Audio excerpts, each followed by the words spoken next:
This world is just too small. Xehanort's story may have come to an end, but there's a lot of blank points that could still be filled. A character who split himself into multiple different beings, who would all become their own versions of themselves. While all his incarnations are one, at the same time they're all very different representations of his character. There's much controversy surrounding the idea of Xehanort's return. Not because the character isn't well loved as an antagonist, but because it'd be seen as the series relying on old material when it should be paving a new path for itself. However, I don't fully agree with this ideology. Kingdom Hearts' past is its future, a story where every block is the foundation for the next one. This doesn't appeal to everyone, but to many Kingdom Hearts fans, it's everything that makes this series so unique and interesting to talk about. This mystery that makes every turning point in the story so intriguing. So let's talk about another one. Xehanort is one of the most mysterious characters in the franchise. And I'm not referring to his older self who would enact his plan, but rather the young boy who would stare down that dark road and willingly be the pawn that give the world hope. Young Xehanort in Dark Road is a curious character, always questioning actions in the world he'd visit, and always second-guessing the philosophies of light, not because he necessarily liked the darkness, but because he saw the hypocrisy in light and those who'd advocate for it, even calling these people false lights who shouldn't dictate the future. Darkness lurks in the pit of everyone's heart. Their light is a total farce. I find one of the most intriguing scenes of Xehanort to be during his conversation with the Master of Masters, a moment I often revisit. During this conversation, young Xehanort is still a Keyblade Master in training, but he's not a fool, so why does he simply take the advice and the mentalities the Master gives to him? Is it simply because he's young and easy to manipulate, or was he just playing along? Some could see Xehanort as a victim of the Master's manipulation, but there's slight evidence to suggest that Xehanort knew about a bigger picture at play. The sheer fact that old man Xehanort knew Vanitas wasn't from Ventus's heart is a big suspicion, yet he'd play along anyways, acting as if he was. Along with Xehanort, a version of Xehanort who'd have slight amnesia and play the role of a scientist under Ansem the Wise. He would purposely send Kairi and Melody of Memory in search of a Keyblade wielder, not under the pretenses for his greater plan, but to save their world. Adding to this, Xehanort has very clear knowledge of the other side, or Quadratum, even if only by existence alone, saying to Kairi that if she were to end up in this world, we have failed. If you arrive in a world that's neither of light nor darkness, but somewhere on the other side, your task will be far from easy. If that happens, you must abandon your search. We have failed. A line that Melody of Memory seems to insinuate has a much deeper meaning. These are pieces to a greater knowledge that Xehanort theoretically has no business knowing about, considering the role he was supposed to play as the pawn in the Master's plan. Another thing to mention is that in Kingdom Hearts 3, it strikes me as bizarre that a Sora time traveling in the past would interact directly with old Master Xehanort, and Xehanort would know what Sora is up to. This Xehanort isn't surprised Sora is time traveling, isn't surprised that he lost. He almost seems okay with it, and it almost seems like he's guiding Sora as well. There's also these interactions in Kingdom Hearts 3 where Sora is clearly being guided to the decision he'd make in Remine, where he'd end up traveling in time to save Kairi, only to pay the price himself. It's almost as if Xehanort winning wasn't the ultimate game plan to all of this in Kingdom Hearts 3.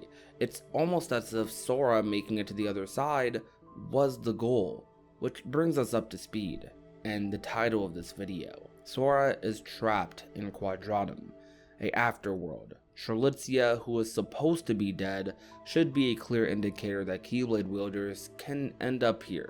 At least possibly. Xehanort passed on in Kingdom Hearts 3, but what if him and Ericus are now living in another world?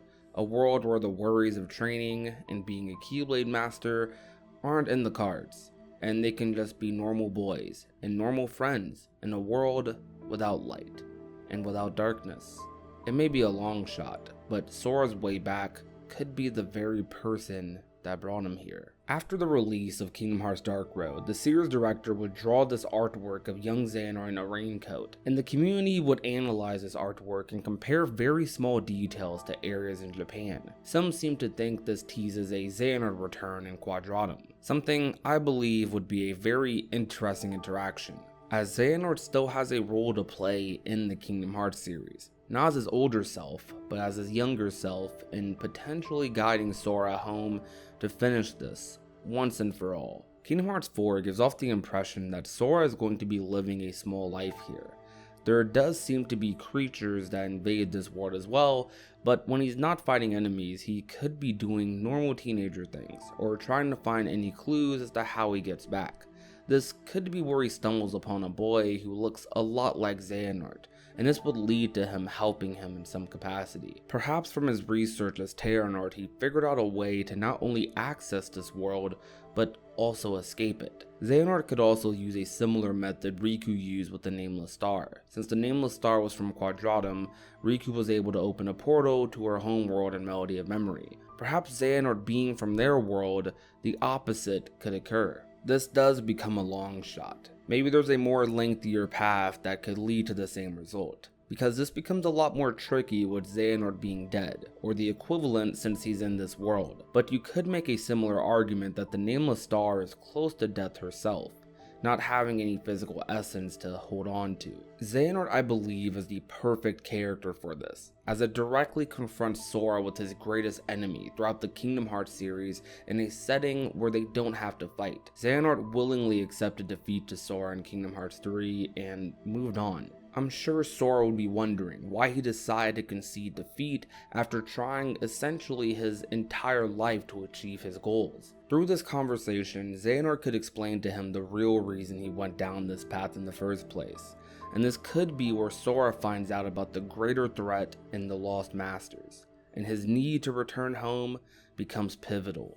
Xehanort doesn't need to return as the good guy, or even from the perspective of being misunderstood. In my eyes and many of the characters, he's still the villain who took the friends and worlds of many, separating Sora, Riku, and Kairi, possessing Terra, casting Aqua into the realm of darkness for a decade. He still did all of these things, but I see potential in more depth for why he did them, out of fear of what the Lost Masters were capable of, knowing they were returning, and the bigger picture at play in this new saga.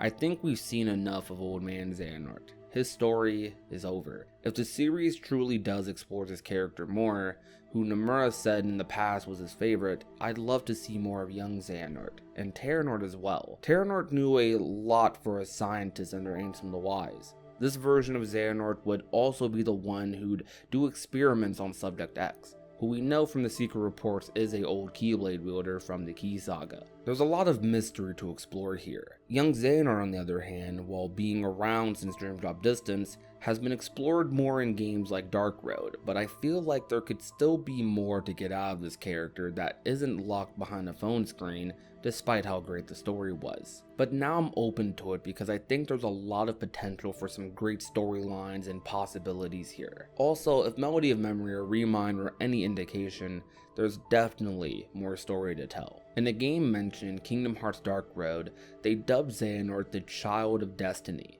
a very interesting term we haven't seen used in Kingdom Hearts ever. A role that you would think would be meant for a character like Sora, but it actually does fit Xehanort more, because Sora isn't meant to be some chosen one character, but Xehanort definitely fits that archetype, an incredibly gifted Keyblade wielder with the wits to go along with it, but with the grit to make the decisions that no one else would dare, doing what no one else is willing to do, being the perfect pawn.